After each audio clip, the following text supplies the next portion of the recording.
Salve, salve nação alvinegra, começando mais um vídeo aqui no canal John do Timão. Então se você for novo, já se inscreve, deixa o like para fortalecer, que hoje é domingo, tá? Corinthians entrou em campo ontem pela equipe masculina, equipe feminina. Vou trazer aí todas as atualizações para vocês.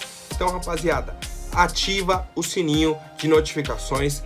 Segue o John no TikTok, @John do Timão. Segue o John no Instagram, @John do Timão. E vamos pra cima com muita novidade. Editor, pode rodar a vinheta. Salve o Corinthians! Bom, vamos começar com coisa boa, né? Começar com o pé direito aí o vídeo nesse domingão. E tá muito calor, muito quente, muito quente. Só na hora de começar o clássico lá contra o São Paulo que acabou, né? Acabou o calor, cai chuva. Mas enfim, rapaziada.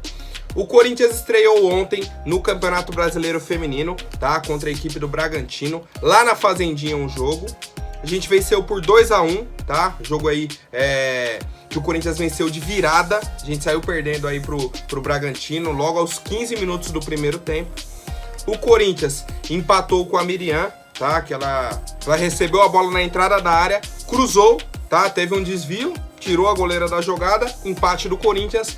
Na sequência, tá? Ainda no primeiro tempo, nos acréscimos ali, a própria Miriam cruzou na área, teve um bate-rebate e tal, sobrou na Bianca Gomes, que pegou a sobra aí, chutou, virando a partida pro Corinthians. E aí, cara, eu vi um dos lances mais bizarros do final de semana.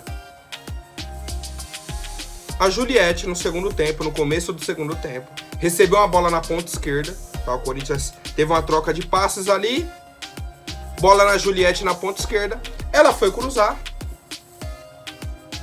cruzou normal, pé esquerdo, pegou na marcadora dela e encobriu a goleira. A bola caiu no segundo pau, tá? A goleira veio para fechar o primeiro pau, olhando o cruzamento, todo mundo, a bola desviou, caiu no segundo, dentro do gol.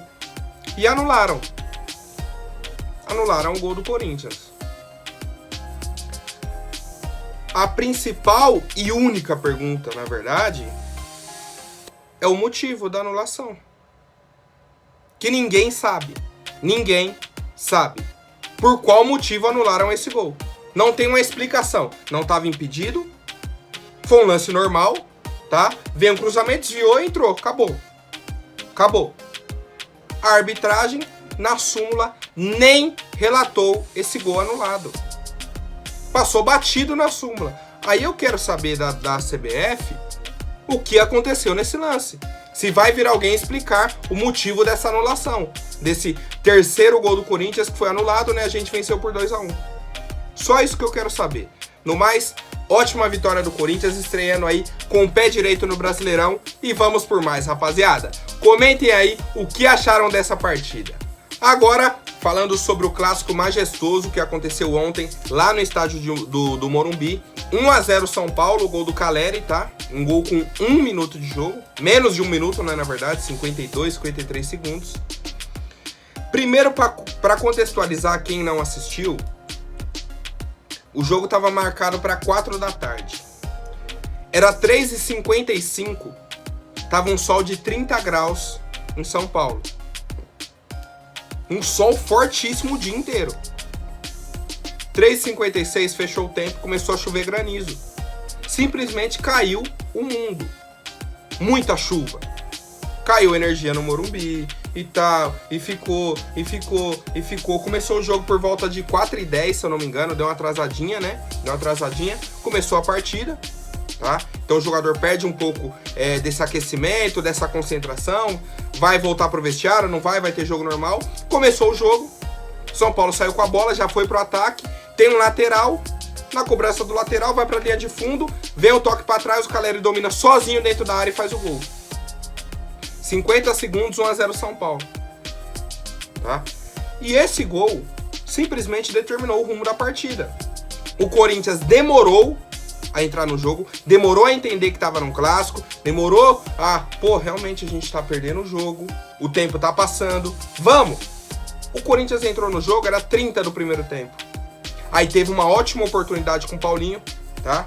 Um pecado não entrar aquela bola do Paulinho no contrapé do goleiro, tá? Uma finalização, perfeita. Perfeito, vem um cruzamento, ele já dá no contrapé, rasteiro, uma bola difícil, pega no pé da trave e sai, cara. Na sequência temos uma outra finalização do Lucas Piton, também uma bola que desvia, vai saindo do Volpi, ele consegue dar um tapinha, tá? Esse foi o melhor momento do Corinthians na partida. A hora que a gente consegue colocar a bola no chão e cria algumas oportunidades. Daí pra frente, o Corinthians teve posse de bola, mas não conseguiu converter em chances reais. Tá? O São Paulo criou 2, 3 oportunidades, mas nada surreal também. Tá? Teve um cabeceio do Caleri fraco, tá? Um cabeceio fraco, 2, 3 finalizações de fora, uma do Nestor que o pessoal ficou meio assim, mas foi no meio do gol, tá? Não teve uma bola que você fala assim, meu Deus, por um triz não entrou. Nossa, o Cássio fez uma ótima defesa, não. E do lado do Volpi a mesma coisa. Mesma coisa. Tirando o lance do Paulinho e do Piton, qual a bola que você fala, meu Deus, passou triscando. Nossa, o Volpi fez uma defesaça. Não teve. Não teve, tá? O Corinthians teve posse de bola, mas não conseguiu converter em chances. O que eu gostei? A postura do Corinthians. Tá? A postura de tentar propor o jogo. Não ficar esperando. Não ficar só rodando a bola. A bola era pra frente. Não criamos as melhores oportunidades, mas o Corinthians era bola pra frente. Bola pra frente. E o São Paulo, tendo a vantagem no placar, se fechou, populou o meio-campo e dificultou. Esse é o cenário da partida. O Vitor Pereira fez diversas mudanças, tá? Fez diversas mudanças, colocou o Jô para jogo, colocou o Bruno Melo, Cantillo. Depois tirou o Fagner, coloca o Mosquito pro time jogar com 3 zagueiros, Bruno Melo, João Vitor e Gil. Ele tentou, ele botou o time para cima. Buscou alguma variação dentro do jogo, mas infelizmente o Corinthians demorou para reagir. O São Paulo já tinha vantagem no placar, só segurou esperando o erro do Corinthians. O São Paulo só criou no erro do Corinthians, tá? Criou no erro do Corinthians e teve essa vantagem. Ponto, tá? Esse foi o cenário do jogo de ontem. Eu fico com a expectativa positiva para a sequência, tá? Positiva. Temos diversos pontos de melhoria. O Duqueiroz, por exemplo, é um cara que está sobrecarregado. Eu já havia falado isso no jogo contra o Bragantino. Aconteceu de novo no jogo contra o São Paulo. De novo. O Roger Guedes ontem, absurdamente abaixo. Ontem ele teve o espaço que ele queria, tá? Pra ter a bola toda hora. Todos os jogos ele quer a bola toda hora no pé dele. Ontem ele teve. E não criou nada. Errou trocentos passes no meio, perdeu a bola que o cara vinha, atropelava, ele levava, sem fazer a falta, esse é um ponto, tá? Ele tava a 3, 4 por hora e o jogo a 200. Isso foi um ponto também. Tem um escanteio pro Corinthians, a bola sobra no Duqueiroz, ele vai finalizar, vem 3, 4 jogadores de São Paulo em cima para abafar. Sai o time inteiro de São Paulo. E o Corinthians olhando. O São Paulo entrou para jogar uma final e o Corinthians entrou para jogar a 10ª rodada do Paulistão. Tá?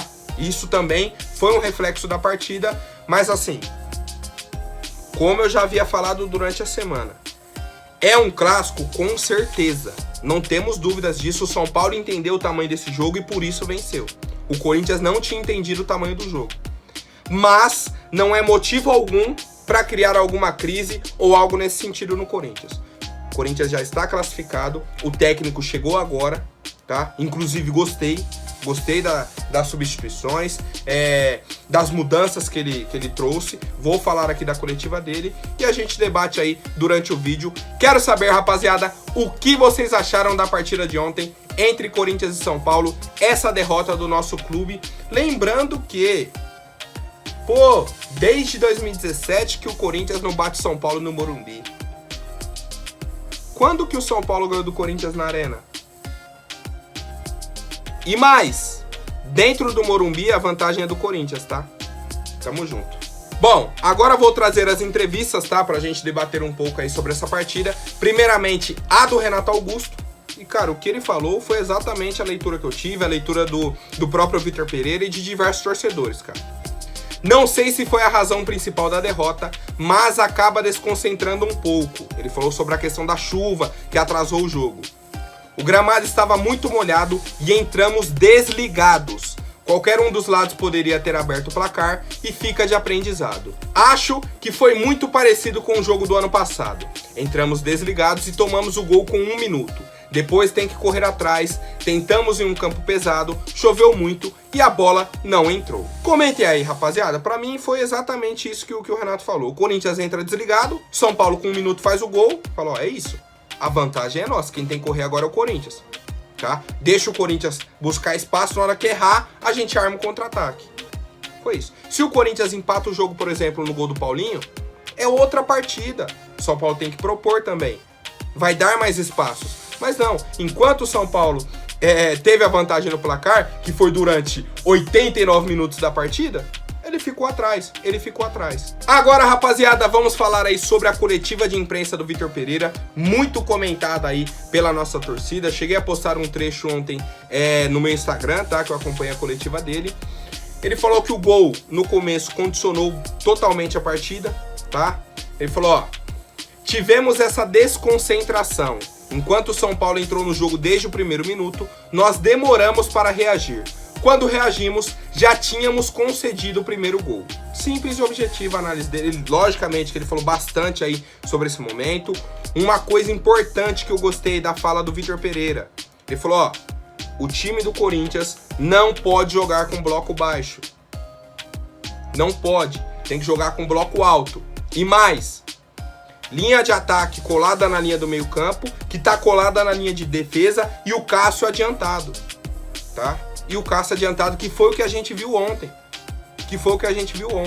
Muitas vezes o Cássio fora da área.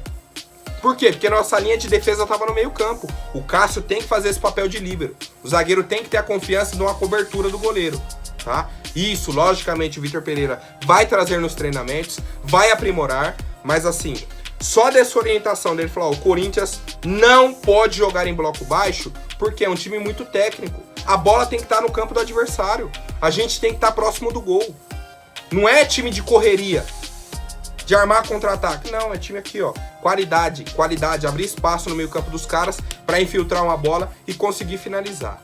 O Vitor Pereira também explicou todas as substituições, tá? Desde a entrada do Bruno Melo, do Cantillo, do Jô, depois também o próprio Mosquito, tá? Que aí ele tira o Fagner, joga com 3 zagueiros, põe o Mosquito de um lado, o William do outro. Então assim, cara, ele tentou. Variação tática tivemos muita. Ele buscou, tentou coisas diferentes, mas infelizmente ontem não deu certo, cara. Mas olha, minha impressão, gostei muito, tá? Gostei muito da visão do Vitor Pereira, da atitude dele e tudo mais. E estou otimista para o futuro. Obviamente, a partir do momento que você perde um clássico, você tem que parar e refletir o que fizeram de errado, tá? Mas tem que ver também os pontos positivos. E tivemos também, tá? Quero saber a opinião de vocês, família. Por fim, trago aqui um trecho da entrevista do Rogério Ceni, o técnico do São Paulo. Falou o seguinte, ó. Enfrentamos uma equipe de nível técnico elevadíssimo. É um time muito capacitado tecnicamente. Tivemos a humildade de jogar contra um time que se mostrou mais técnico que o nosso. Acho que o Corinthians vai conseguir coisas grandes pelo que eu vi hoje. Pô, o Rogério simplesmente fez a leitura do jogo. O time do Corinthians é mais técnico que o do São Paulo. Com a bola no pé tem muito mais qualidade. O que o São Paulo faz? Fecha, dificulta a armação do Corinthians e joga no erro do adversário. Se o São Paulo tenta jogar no bloco alto para dar espaço pro Corinthians, o São Paulo perde o jogo. Porque aí o Corinthians com espaço tem muita qualidade. O que o São Paulo fez? Tira o espaço, já tinha a vantagem no placar, do gol no comecinho, tá? No primeiro lance de ataque do São Paulo.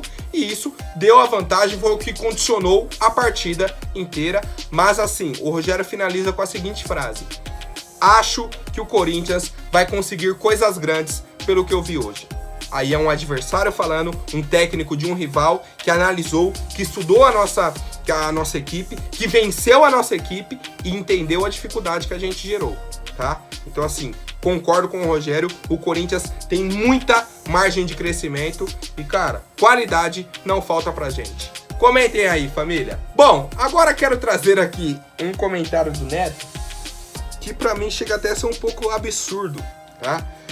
O Vitor Pereira, na coletiva de imprensa, falou sobre o Luan. Eu já trouxe isso aqui pra vocês. Ele falou, pô, conheço o Luan de antes, tentei levar o Luan pra Europa. A recuperação depende do Luan e não propriamente do técnico, tá? É algo que tem que vir do jogador. O ambiente a gente vai proporcionar, vai dar oportunidades, mas depende do jogador. O Neto falou, o Luan não vai se recuperar porque ele não quer nem com o Vitor Pereira, tá? E aí o Neto trouxe o seguinte, Vitor, você vai se desgastar com a torcida porque ele não quer jogar bola, tá? Ele não quer. Pô, o Vitor Pereira ontem ficou com uma substituição no bolso e não fez. Ele poderia ter colocado o Mantuan, por exemplo, no lugar do Roger. Um sangue novo, tentar alguma coisa. Poderia ter colocado o Luan, que era uma outra opção no banco. Não colocou. Mas o Neto, por ele odiar o Luan, ele já tá colocando que o Vitor Pereira vai se desgastar com a torcida se colocar o Luan em campo. Simplesmente, Vitor Pereira nem colocou o Luan. Não colocou. O Luan nem entrou em campo. Agora eu quero perguntar pro Neto se ele fosse o técnico do Corinthians, você chega num clube, tem um cara da magnitude do Luan, do salário do Luan, um cara que em 2017 foi rei da América e dali pra frente não jogou mais bola, tá? Depois das Olimpíadas, sumiu o Luan. Aí eu queria perguntar pro Neto se o Vitor Pereira tinha que chegar na coletiva e falar o seguinte, não, o Luan não presta, não vou utilizar. Ou o cara tem que falar, sim, ele é aqui dentro, se ele merecer vai ter oportunidades, a recuperação depende dele, a gente vai condicionar, vai tentar recuperar o atleta e tudo mais. O atleta é patrimônio do clube, a gente gostando ou não, tá? A gente criticando ou não. Quem a gente tem que cobrar? A diretoria. A diretoria. Obviamente, a gente tem que cobrar o Luan também, se ele errar um lance, se ele não estivesse entregando e tudo mais. Mas, pô, você chegar e já cobrar o Vitor Pereira por algo que ele nem fez, tá? Ele só falou... Realmente, eu queria perguntar pro Neto. Pô, você acha que o técnico tem que chegar e queimar o cara na primeira coletiva de imprensa dele? Pelo amor de Deus, cara, é absurdo. Comentem aí, rapaziada, a opinião de vocês. Bom, agora falando sobre mercado da bola, essa é só uma resenha, né, rapaziada? O Casim, ex-centroavante do Corinthians, campeão brasileiro aqui em 2017, acho que ganhou o Paulista também, né? Um cara que, pô, dentro de campo, zero saudades. Tem aquele gol contra o Avaí, tem algum outro lance lá, um chapéu no Felipe Melo e tudo mais, mas, pô, pelo amor de Deus. Pelo amor de Deus, não tem como. O Casim, sabendo que o Corinthians está procurando um centroavante, foi e publicou nas redes sociais. Liga pra mim, tá? Meio que fazendo essa alusão. Pô, se os caras estão precisando de um centroavante, eu sou centroavante, tem um espacinho pra mim lá. Pô, Casim, você é resenha, você é da hora, é um cara que sempre honrou a camisa do Corinthians, qualidade técnica, muito abaixo. Vontade, pô, 200%. Mas só, rapaziada. Tirando a resenha, pelo amor de Deus, não tem nem como cogitar o Casim no Corinthians. Quero saber a opinião de vocês, rapaziada. Aceitariam o gringo da Fiel de volta? Bom, agora mais uma sugestão do Neto, tá? Falando aí sobre centroavantes pro Corinthians, ele postou isso nas redes sociais dele. Tá? Vou pegar aqui na íntegra. Vi que o Yuri Alberto já fez 3 gols e deu 2 assistências em 4 jogos pelo Zenit. O garoto tem só 20 anos de idade. Centroavante bom de bola que cairia muito bem no Corinthians. Pô, Neto, é sacanagem você falar uma coisa dessa. Obviamente que o Yuri Alberto cairia bem no Corinthians, assim como em qualquer clube brasileiro, tá? Talvez não no Flamengo. Não no Flamengo, que tem o Gabigol, tem o Pedro. No Galo eu gostaria, tá? No Galo ele cairia bem. Então assim, o Yuri Alberto é um centroavante muito bom de bola. Com 20 anos de idade. Só que aí o Neto cria uma pressão que não precisa no Corinthians. Qual a chance do Corinthians contratar o Yuri Alberto? Menos 25. negativa a chance. Sabe por quê? Sabe por quê? Porque ele foi vendido por 25 milhões de euros. Euros. 25 milhões de euros. Faz a conta aí.